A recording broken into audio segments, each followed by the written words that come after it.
Qui attend encore quelque chose du deuxième tour de cette élection est soit insensé, soit insensible, soit aveugle. La nausée, l'anxiété et la dépression gagnent une part non négligeable de ceux et celles qui croyaient encore à la résurrection d'une gauche gouvernementale en France. Nous devons sortir de cet état de sidération, chuchoter notre dégoût maximal à nos amis et à nos collègues, se retrouver dans la rue pour crier notre haine d'un système en voie terminale de décomposition. Une fois les dernières illusions anéanties, réunir nos forces, se remettre en ordre de bataille. En somme, combattre le nihilisme contemporain sous toutes ses formes. Voilà à quoi les résultats de ce premier tour nous forcent.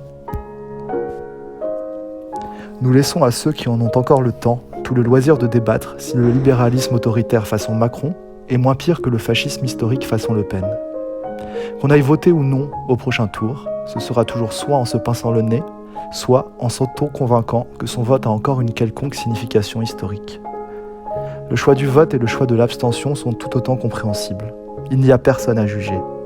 Nous devrions même tous et toutes nous rencontrer après cette élection, car cette époque nous enjoint à sortir des fausses dichotomies.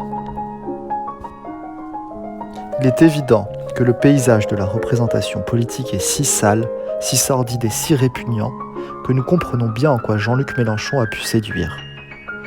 Il nous a même séduit un temps. Par la force des choses, nous nous retrouvons autant du côté de l'électorat de la France insoumise que du côté de la sécession politique et de la désertion.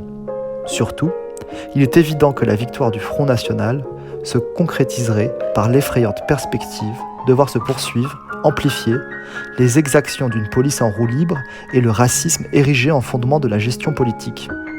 Il est évident que nous ne sommes pas toutes et tous égaux face à la violence de l'État.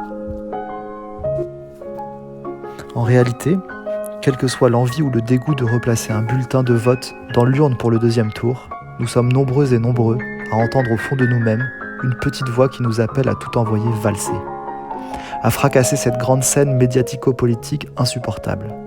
Cela a déjà lieu quand des étudiants de la Sorbonne décident d'occuper leur université, ou quand des foules prennent la rue partout en France, comme ce samedi 16 avril.